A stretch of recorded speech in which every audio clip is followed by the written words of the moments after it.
All right. I think we're ready. Let's do it. Wait. Are you sure you want to do this? 100%. Okay. All right. Let's do it.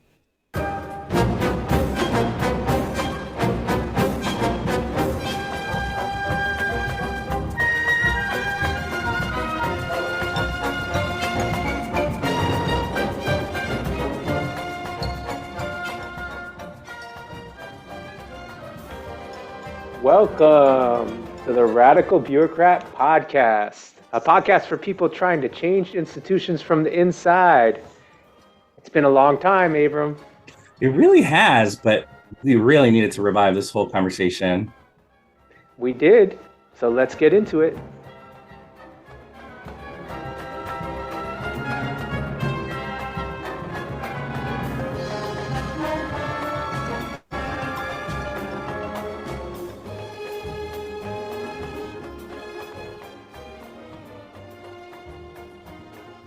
All right, Abram. In all seriousness, I have a confession to make. Okay, I'm here for it. Let's do it. All right. So, since the Hamas attack on Israel on October 7th, I've not said one thing publicly about what's happening in Israel and Palestine, not on social media, not in a meeting, not to colleagues. I haven't attended a protest, nothing. Wow, that seems atypical, very undercover for you. What's going on? Why not?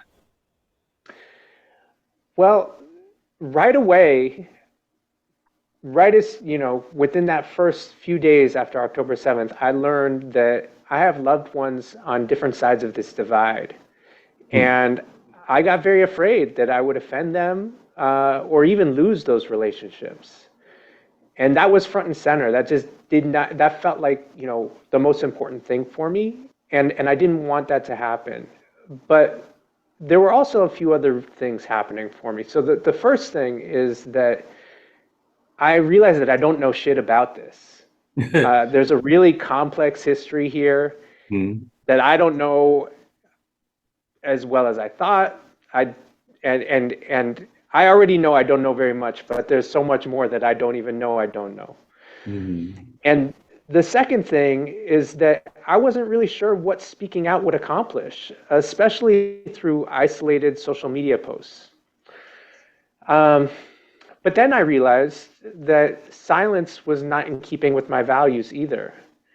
And I thought that the pod might be one place to explore this in a more nuanced way than I could in a post on social media. So I called you.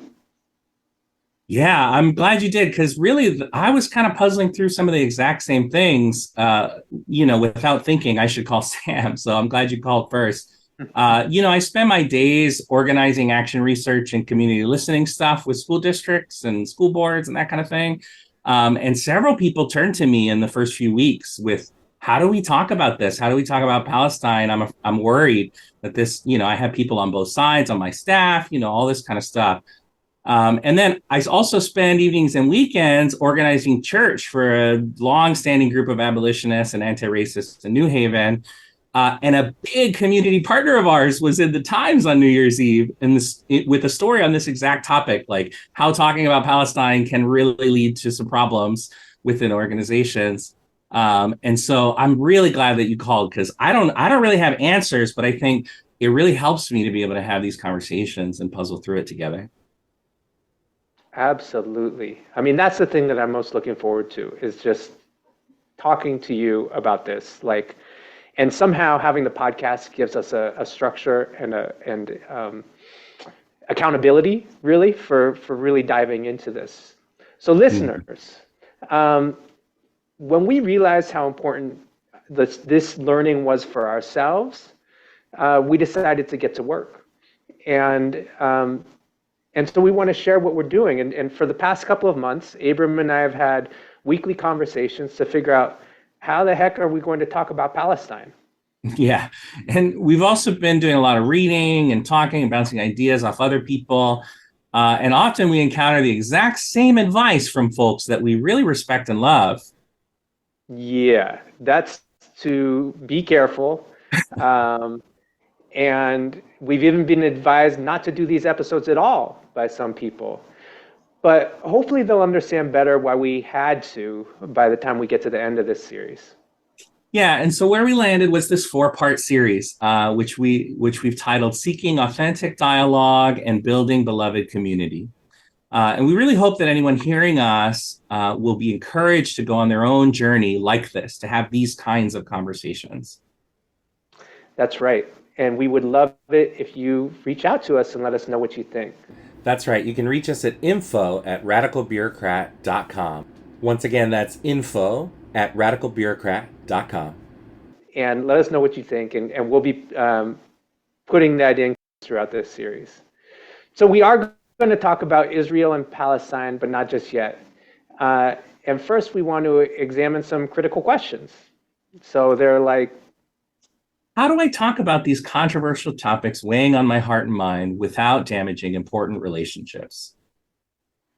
And when can close relationships actually cause harm by demanding silence?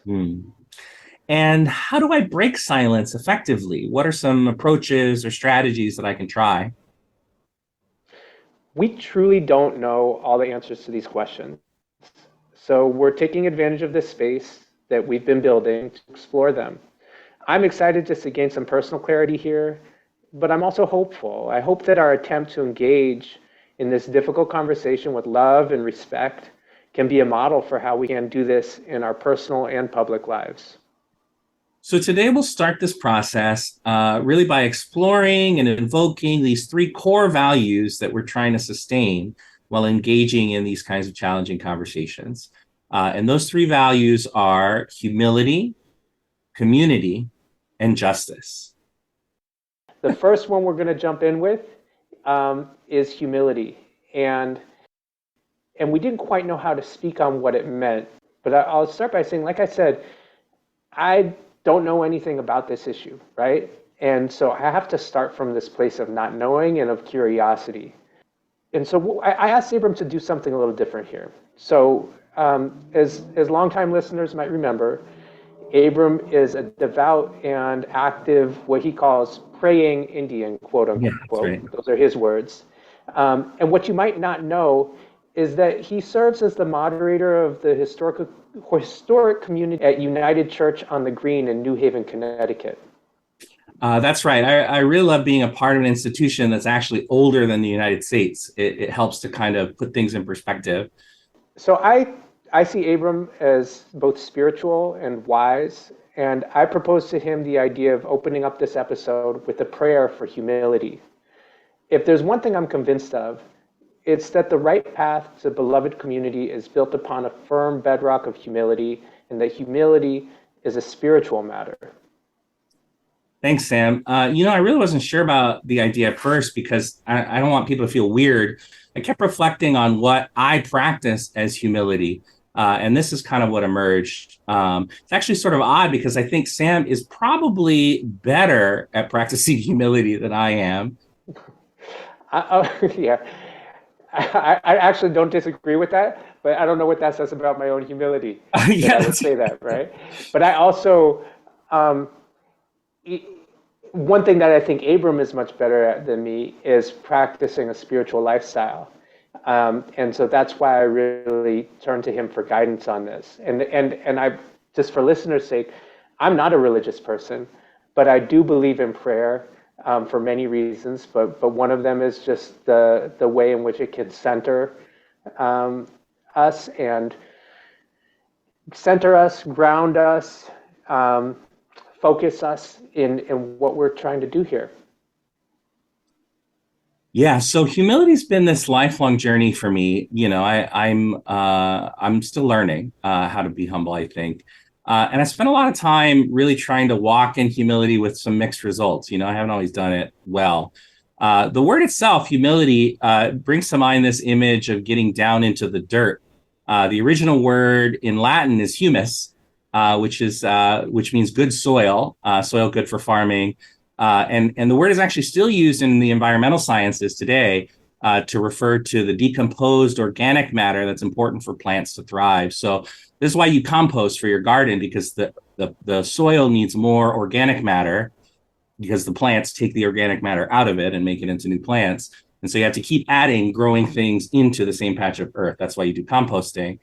Um, Yeah. So humility is necessary for growth, but it's also necessary for sustained growth um, because more humility, more stuff broken down, Yeah, leading to more. you can kind of think of it a little bit like deconstruction. Sometimes people go into a phase of deconstructing things that they think are problematic in the way that they think, and they're not left with anything else. So in that process of breaking down, you have to put the pieces back together, in a right way. It's sort of borrows this metaphor from gardening. Anyway, so that's already too much preamble. But I did want to mention that, as Sam said, we don't think everybody likes or participates in prayer normally. But I wanted to offer that I think that when we say prayer, certainly when I say prayer, I really think that it more or less just means people paying attention to the same thing together at the same time. I think what a lot of people are doing when they're journaling or blogging is a lot like private prayer. They're sort of focusing their attention for an extended amount of time. There are practices like meditation and mindfulness. And even what a lot of people share on social media is about focusing the attention of their network onto something that they think is important. And so in that way, it's a lot like a prayer. And prayers are always about these things that are too big for us to really hope for, or too big for us to not be afraid of. All right, so here goes. Here's my prayer for humility. You ready, Sam? Yeah, thank you so much for doing this.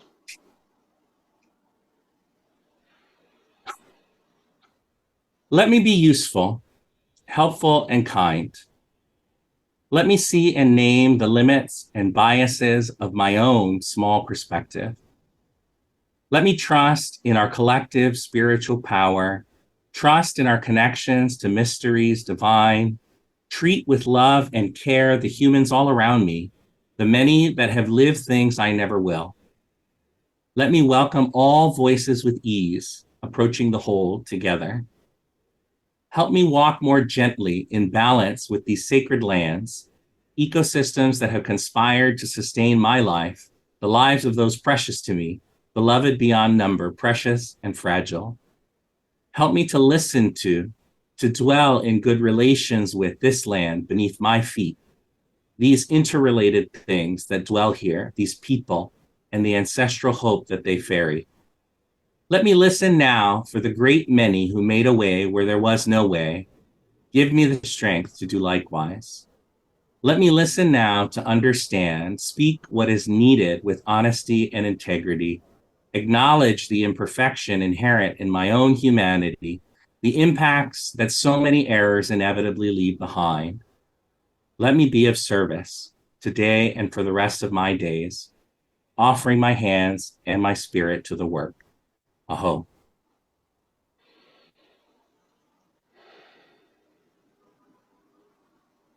That was really beautiful. Oh, gee. Yeah, Thanks, Sam. it was, Abram. And I, I don't want to add anything. I guess I want to just highlight a few things that um, really kind of reverberated as I was listening to you.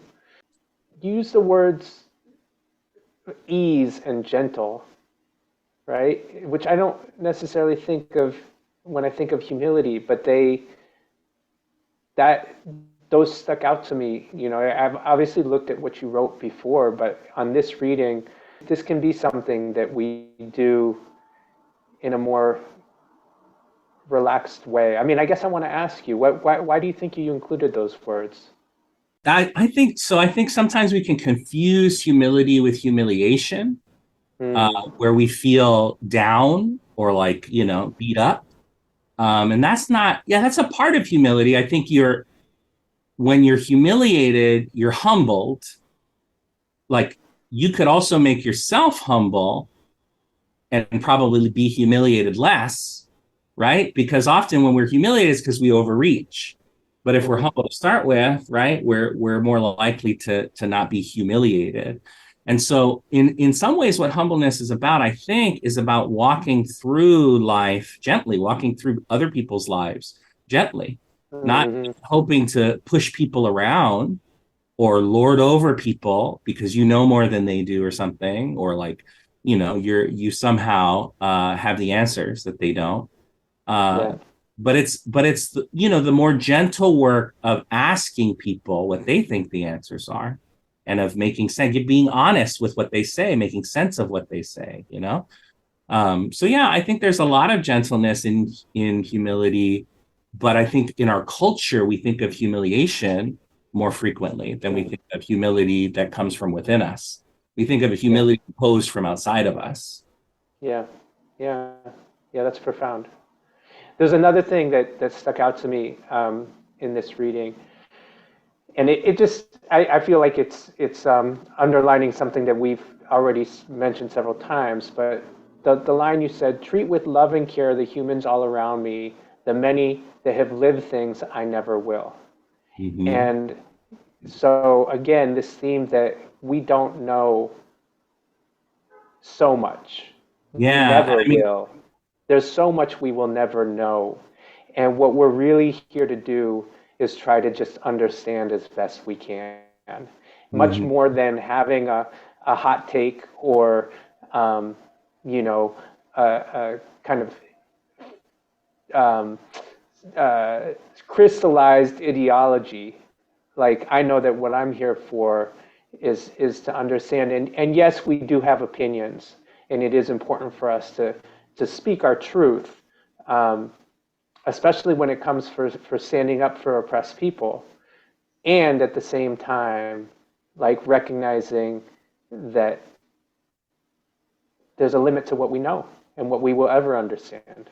Yeah. Yeah. I mean, this is a key issue, especially for those of us, I think me and Sam included, who are part of the white passing club, where we Mm-hmm. sort of have to be careful not to walk through life as this sort of savior ally figure that has the answers. Mm-hmm. It's important that people see their answers emerge to solve their own problems, which requires a lot of listening and a lot less directing or whatever. So yeah, it's a key pitfall, I think, when you're approaching an issue like Palestine or any other, racism or class. You can talk about any of these difficult conversations, and a lot of times where people go wrong is they start to speak for someone else's experience beyond what they know, and they get kind of lost down an alleyway instead of focusing on their own, what they do know, and then listening to what others have to say. Yeah. Well said, Abram.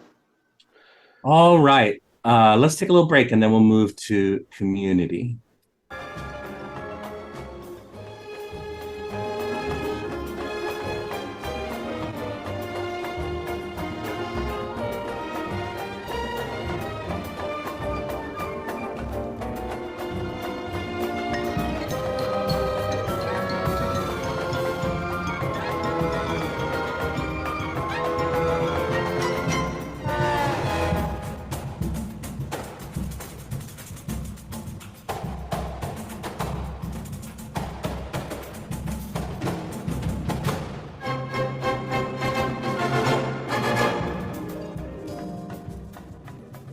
All right. As Abram said, the next value that we want to come back to is community. That's right. We can spend hours and hours and hours just on the topic of community, where community goes wrong, how to build it and grow it. Our focus is on how discomfort, tension, and conflict operate within a true community. And specifically in what I think both of us sort of share as a core text in our understanding of community, which is really what Martin Luther King Jr. had to say about the idea of beloved community. Right. So I found this quote from King on beloved community, and this is from August 1956, at the height of the Montgomery bus boycott. So he said, "We will have to boycott at times, but let us always remember that boycotts are not ends within themselves. A boycott is just a means to an end. A boycott is merely a means to say, I don't like it. It is merely a means to awaken a sense of shame within the oppressor, but the end is reconciliation. The end is the creation of a beloved community. The end is the creation of a society where men will live together as brothers. An end is not retaliation, but redemption. That is the end we are trying to reach. Ashe. I think that what we want to hold on to here is that as much as we fear conflict in our personal and professional lives, really there's no true authentic community without it. On the contrary, working through these differences and confronting challenges together is exactly what forges a strong and vibrant community that's clear about the kind of people we're trying to become together. That's right. We also wanted to share some words from a voice that we follow on the theme of relationships and disagreement, Bell Hooks. So the Hooks is kind of echoing the same idea, and we'll talk more, but we wanted to insert something from her here. These comments that we're going to play were made by Bell Hooks in the late 90s, but I recently heard them revisited on the August 24th, 2023 episode of the Laverne Cox Show, where Laverne and others close to Bell Hooks take the time to share their reflections on her passing in 2021. So grateful that Sam sent me that episode. It's really interesting conversation about people who were very close to Bell Hooks. Here's the quote. You can't see it, but in the background, Cornel West is standing right next to her, and she starts to talk about something in their relationship. So here goes. I think even what we saw here exemplified in our lived practice, that if you want to change the structure of something or intervene on it, you have to be willing to have that little moment of chaos. You cannot have the smooth running system. And I think one of our resistances to change is we want the smooth running system, whether we're talking about our personal lives and love, the community of our domestic households, and yet we're smart enough as a nation to know you don't get a smooth running system in your personal household that you really have to process, as we had to process just a few minutes ago.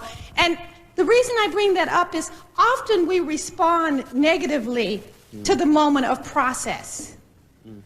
You know, even myself, you know, one of the things when I said to Cornel is, you know, I don't agree with some of the things you're saying lately.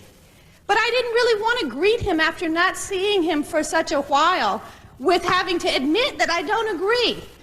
Now think about that. We're two people who forge so much in dialogue, and I can still feel afraid to say to him, I don't agree with you.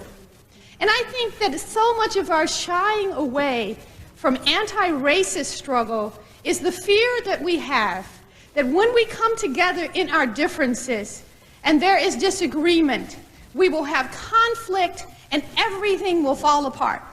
So many people feel it's better not to come together. It's better to stay with people that are just like yourself, where you can feel safe, where the smooth running can happen without any moment of chaos or conflict. But in the true spirit of both spiritual and political revolution, in the best sense, we cannot begin to build beloved community without embracing the moments of tension and conflict as part of the struggle, as part of what we're seeking.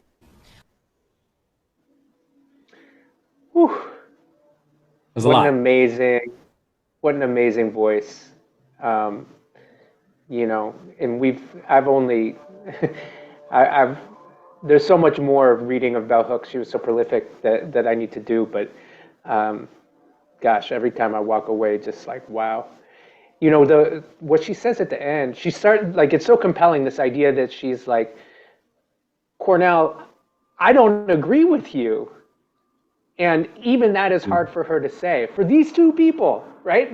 That's what they do. They're public intellectuals. They're supposed to be having disagreements. And so if it's hard for her to do that with Cornel West, who, you know, they share so much mutual respect, and this is what they do professionally, then of course it's hard for us to do this in our personal lives. And at the end she says, you know, people think it's better to stay safe Just be with people who are like yourself, or I think, what she doesn't say is just like, hey, don't talk about politics or religion at the dinner table, right? Like, let's not do that. Yeah. And what you and I are talking about is we actually are yearning to talk about this with the people we love, even though we know that conflict is inevitable. But what we're trying to see is how can we take the good from conflict? Because the conflict is also an inevitable part of building the type of community, the beloved community that we want to live within. Mm-hmm. So, well, what do you think, Abram? I mean, how does this idea of community fit together with the kinds of tensions present when we're in disagreement? Yeah, I mean, I think it's so true. Even where she kind of starts talking about, those of us who are really honest know that in our families, it's not a smooth running system, that we have disagreements at home all the time. And it Mm-hmm. requires processing, it requires talking about what hurt and what we're afraid of and what we hope for. And really hearing each other's hierarchy of fears and hopes and understanding that it's different. And that's the source of the disagreement. Like that processing, in my personal life and my professional life, I feel like I've failed a lot to accept the process and not to take it personal. I take it personal when people have criticism because I'm a person and like you're criticizing me. But, a lot of times that's the necessary process to create community, because if you're just with all of the people who agree not to talk about or see any of the things, then what happens is the people like you or like me who have it in them to want to talk about these feelings of what's happening end up with a hope deferred. They end up feeling bitterness for not being able to talk about what they feel is important. And so that's not real community. It's a sort of false community. We have a false sense of safety or belonging in a community, but we don't actually have a community where we can bring our most difficult conversations to puzzle through. So yeah, I think the key is being able to come back with any community or any group of people or any family to the larger purpose, and to understand that the tension and conflict isn't a part of what we want, but we have to process through that in order to get what we want. And then what is needed really oftentimes is growth, right? And that growth is what keeps hope alive. So. Yeah. I mean, as I'm listening to you and thinking about this, I'm just sitting with the idea that, like, yeah, this all sounds great, but like, isn't it a little idealistic? Like, this is the beloved community that we want. We want to be able to engage in this conflict without losing these relationships. But that may not always be possible, right? Mm-hmm. Or, and this goes back to the questions that we asked at the top of this episode, if we stand for this idea of community in the sense that we want it, and that we believe is necessary, like, what are we willing to risk to engage that way? Mm-hmm. And when we take that risk and inevitably, the dice rolls and we lose, how do we make sense of that loss, given that it's in some ways our fault that we pushed people away with our having to talk about this issue? It's tough. I think, they say that you're supposedly your IQ is the average of your 5 closest friends. Mm-hmm. Have you heard about this before? I think it's true, but it's kind of a thing people believe. I've heard it from you. Yeah. You've heard it from me. I mean, I think in some ways that sense of the close relationships and their influence on you and the person you are and you become is so important. And as hard and as sad as it is to break journeys with someone and to go separate ways, that moment is not the end, right? And what often happens is after going separate ways, new things are realized, and we're able to come back together and realize, actually, no, we don't want to go separate ways. We just have different views. Yeah. Yeah, it's a rich conversation. I think community, there's no easy answer to community. I have schools often that are asking for help figuring out how to create belonging, how to create inclusion, how to create community among their staff, among their students and staff.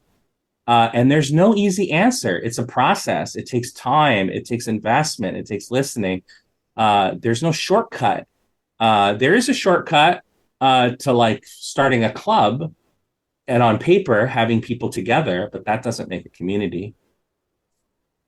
Yeah. I think that, gosh, this brings up so much, and of course we could go on forever, but we won't, dear listener.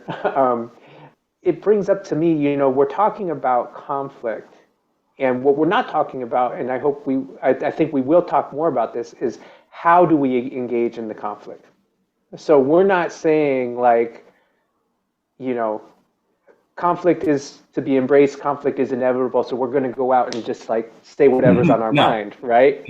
No. There is a way to do this that is done with humility and with love, and at the same time, there is still risk involved. And I think that we chose to start this episode with core values because if we truly are embracing these values, then these are our guideposts, and we're willing to do some risky things because this is who we want to be in the world. This is who we believe we are, and this is what we believe is necessary to create a more just society. Yeah.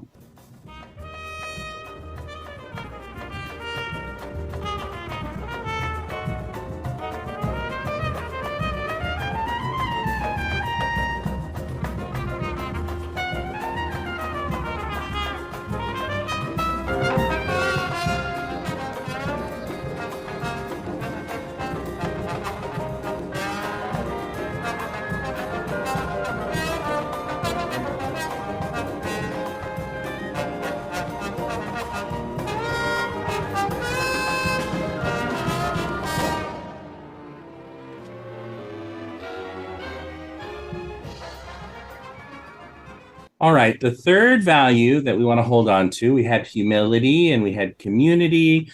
The third value is justice. Now, specifically, we mean the belief that justice is about the liberation of all people. So we understand that injustice is currently taking place in Palestine. There's really no two ways about that. And it's been taking place for decades. That's also a reality that we understand. And we understand that prayers and of mourning and pleas for liberation are being drowned out by sound bites and by talking heads who want many people in the public to believe something different is happening in Palestine, something not unjust. We also understand that we are all profoundly interconnected, that none of us are free when some of us are being brutally conquered, forcibly removed from their ancestral homes. Yeah. We think that interconnectedness includes all humans, not just the ones whose perspectives fit neatly with ours. We feel a responsibility to engage, to learn, listen, and bring light, and be a part of moving humanity closer to justice and liberation for all people. As a kind of a bookend to Sam's MLK reading earlier, here are some comments from Dr. King himself, offered at Riverside Church on April 4th, 1967, a year to the day before he was taken from us at the age of 39. The recent statements of your executive committee are the sentiments of my own heart, and I found myself in full accord when I read its opening lines. A time comes when silence is betrayal. That time has come for us in relation to Vietnam. The truth of these words is beyond doubt, but the mission to which they call us is a most difficult one. Even when pressed by the demands of inner truth, men do not easily assume the task of opposing their government's policy especially in time of war. Nor does the human spirit move without great difficulty against all the apathy of conformist thought within one's own bosom and in the surrounding world. Moreover, when the issues at hand seem as perplexing as they often do, in the case of this dreadful conflict, we are always on the verge of being mesmerized by uncertainty. But we must move on. Some of us who have already begun to break the silence of the night have found that the calling to speak is often a vocation of agony. But we must speak. We must speak with all the humility that is appropriate to our limited vision. But we must speak. And we must rejoice as well, for surely this is the first time in our nation's history that a significant number of its religious leaders have chosen to move beyond the prophesying of smooth patriotism to the high grounds of a firm dissent based upon the mandates of conscience and the reading of history. Perhaps a new spirit is rising among us. If it is, let us trace its movements and pray that our own inner being may be sensitive to its guidance. For we are deeply in need of a new way beyond the darkness that seems so close around. Over the past 2 years, as I have moved to break the betrayal of my own silences and to speak from the burnings of my own heart, as I have called for radical departures from the destruction of Vietnam, many persons have questioned me about the wisdom of my path. At the heart of their concerns, this query has often loomed large and loud. Why are you speaking about the war, Dr. King?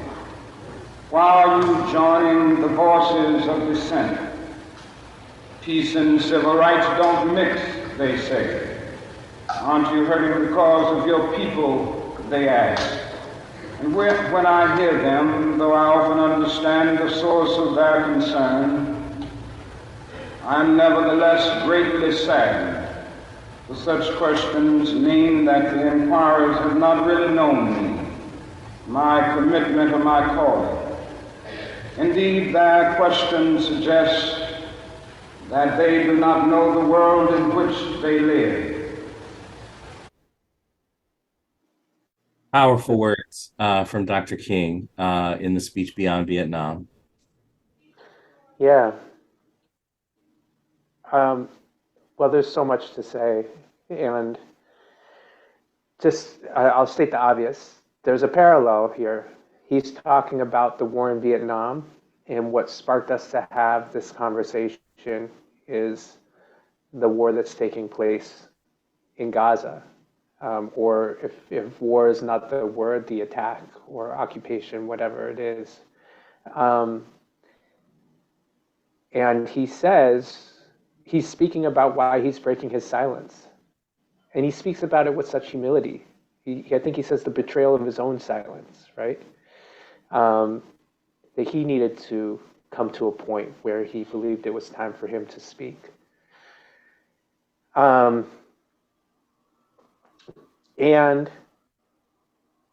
you know, at the end, he says that those who are questioning don't really know me and don't know the society in which we live.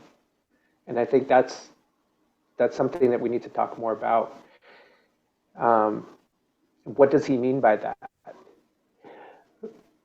I want to remind listeners that, you know, in this episode today, we're not really going to talk about Israel and Palestine. We're just going to talk about, we're laying the groundwork for how we do this. How do we do this with humility, with community, and with a sense of justice? And what do these words mean? What do these values mean? I think that in all of this, there's, you know, in any difficult conversations, so often the downfall, the thing that leads to these kind of breakdowns in communication, bifurcations, is that the norms, the agreements, the understanding of what are we doing here, what are we trying to engage in, getting on the same page beforehand hasn't been set. And so we're just trying to set this, and voices like Dr. King's and Bell Hooks give us so much to kind of get grounded before we try to dive in. Yeah, giant shoulders to stand on if you're going to enter into this work talking about justice and oppression. Yeah, I think what your comment about the parallel is certainly immediately where my mind goes, and why even this passage of the many speeches of Dr. King that could have been selected, why I chose this one. I think the parallel not only with what happened. And he lays out in the rest of the speech exactly the history of what happened in Vietnam up to that point. But that history parallels so profoundly the history of the westward expansion of the United States, the history of European colonialism all over the world, the history of American colonialism in various islands in the Pacific and Atlantic Ocean, and the colonial project that's happening along the Mediterranean right now. So I think a couple of key things he says that really ring for me. One is this idea that you already mentioned: a time comes when silence is betrayal. And I think that's it's threefold. It's a betrayal to, first of all, yourself, because you have the burning to speak, and you're betraying yourself by holding it in. It's a betrayal to your hearers, who will never understand your perspective unless you speak it.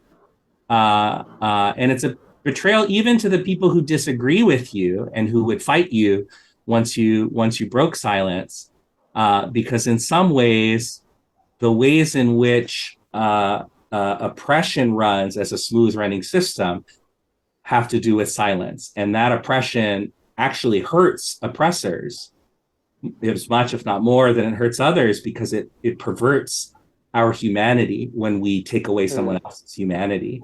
And so we're betraying everyone involved when we hold that silence too long.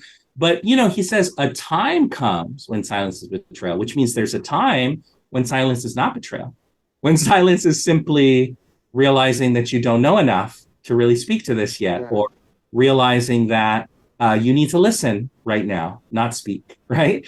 So sometimes silence is okay, but I think we need to ask ourselves often, is my silence, am I betraying myself with my own silence? I think that's where it begins.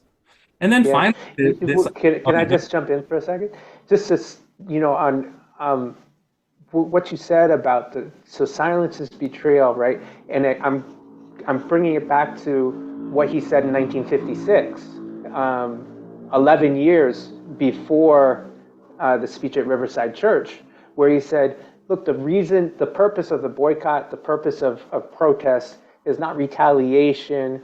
It's not, any kind of attack. It's so that we can end up living in brotherhood, right? Yeah. And so the betrayal is, if we don't engage in boycott at that point in 1956, or in speaking out against the Vietnam War, we're betraying the possibility of living in brotherhood. Right. Yeah. We're all worse off when we don't have these conversations about justice, when we don't work together toward a more just sort of system. So finally, he makes this comment, which is almost it's almost too much to really unpack. But he says that the calling to speak is a vocation of agony, and I feel like Dr. King was a moral philosopher, and so he's got a particular way of putting these words together. But, I have felt so often that the work that I do and the people who do work like me, this kind of dialogue, justice-oriented work, it is such a vocation of agony. You feel all the things when the news story breaks, and you still have to show up for work and try to talk about what we do now. I can recall times of coworkers in tears, stopping in their day to, needing a hug, because the reality of what's happening in the world is just so painful. Mm. And I think the thing about the historical parallels is why, for me, the burning in my own heart can't be quelled on these issues, because when you like I said before, when you have forced removal, right? The kind of parallel that a forced removal brings up for me, as someone whose grandfather was in an indigenous boarding school, as somebody whose family has been impacted by the genocide and unpeopling of a continent, I can't be silent about that. And yet to Mm. speak about it is a vocation of agony. Mm. Series of difficult, draining, often contentious conversations. And there's no easy answer. It's not as if we can just tomorrow abolish prisons and police and everything will go be fine. Like, we have a lot of work to do before we can finally do away with the things that are oppressive in our society. We have to create all the things that those services meet right now. So it's a Yeah. vocation of agony. And I think that is a thing to it feels almost like, why do you want people to have this vocation of agony? Well, it's less agonizing to hold silence, but then you're betraying, and then it's a betrayal. So it's in some ways, But even so, like what I was thinking as you said that, Abram, and I think this is what we want to get across to listeners is the reason we're doing this is because actually I'm not sure that last statement you made is accurate. That you said it's less agonizing to stay silent. You said you yeah, in the can't long stay run, silent. it's not. Yeah, Even in the long run, it's not, right? Like on a day-to-day basis, sure, right? Today, I'm not going to say anything. That's less agonizing. But we know how that can bubble over, right? And we know the internal kind of, we know what happens when you're not living in alignment with your values, right? yeah, Like it takes a toll. It doesn't, you cannot live the a joyful, fulfilling life if you're not in alignment with your values. And if you have a value around justice, at times you are going to have to speak out. yeah. And I think in some ways, that's what happened in the first several weeks of October and November. Was a lot of people felt that kind of burning and jumped into the conversation and were surprised at the fast kind of like contention and shutdown of the conversation. And so Mm, a lot of people were stuck with their internal feelings about what's happening and feeling like a lot of people are really against them saying anything. And that's what's brewing. That's why people are marching in pretty much every city. There are marches every weekend about this issue because people yeah. don't know where to take that burning. And if you leave that hope deferred long enough, that's what MLK described the riots in Watts and the rest of the country. He described it as the language of the unheard, right? The voice of people with a hope deferred. So unless we can stop forcing people to defer the conversation, we're going to end up with blowouts, basically.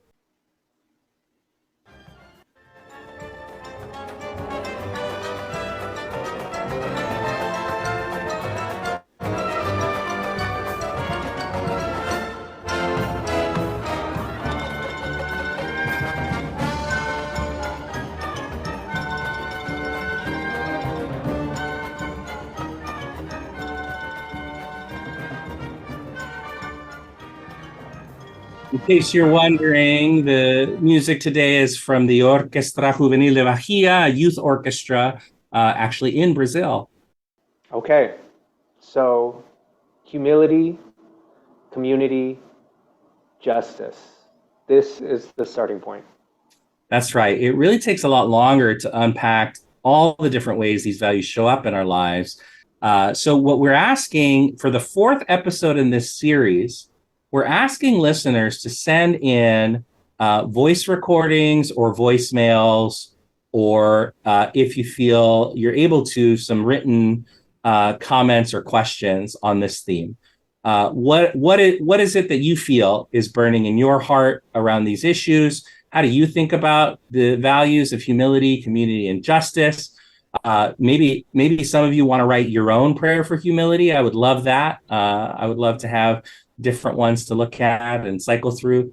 But we're asking everyone to send those over to info@radicalbureaucrat.com. That's info, info, at radical, radical, bureaucrat, bureaucrat.com. And we'll be compiling some of those and sharing them for our fourth episode in this series. Yeah, it would be amazing if we get some voice recordings. We would really love that. So please Also, if send you those have over. our phone number, you can just text us a voicemail or voice recording. Just call us.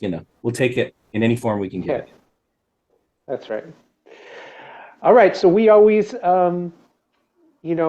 wrap up by asking each other what we learned, what we took away from the conversation. So what are you taking away, Abram? Well, I'm still really sitting with this vocation of agony piece. Because in some ways that's the fear. We're afraid to talk about things and what will happen in our relationships because we're afraid that then it will be really hard or awkward or sad. And sometimes it is. Sometimes it is hard and awkward and sad. Sometimes it's agonizing. But that word, I actually happen to know this one just off the top of my head because of college. That word agony is actually the word in Greek, agonistes, for a wrestler. So agonizing is really about wrestling with full body contact with this issue, right? And in the end, I think the same way that a wrestler feels tired in a satisfied way at the struggle at the end of their matches, that's how I think we're meant to live. I think we're meant to wrestle and then to feel the sense of satisfaction that we did our best to live what we thought was the right way. Yeah. You are always good for the etymology. I think that's your second etymology of the episode. It is, yeah. I managed to get two in today. Yeah. What about you, Sam? What are you walking away with from today's conversation? I'm much more aware right now of the feeling that I have than the intellectual thoughts that are in my head, and I just feel lighter. There was something that we didn't speak about in King's comments where he said we should rejoice because for the first time in our country's history, religious leaders are speaking out in a way that's not just going along with smooth patriotism. Mm-hmm. And I feel like I'm in the mood to rejoice, and mm-hmm. I'm in the mood to rejoice because I'm finally kind of figuring out a way to talk about this in a way that feels in accordance with my values. And I also just am so happy to be doing this with you because, in community, like friendship and family is everything.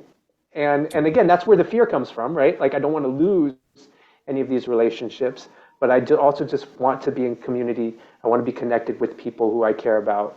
And so it's great. I mean, so for listeners, Abram and I met in like 2017 or 2018, originally doing advocacy around school integration in New York City.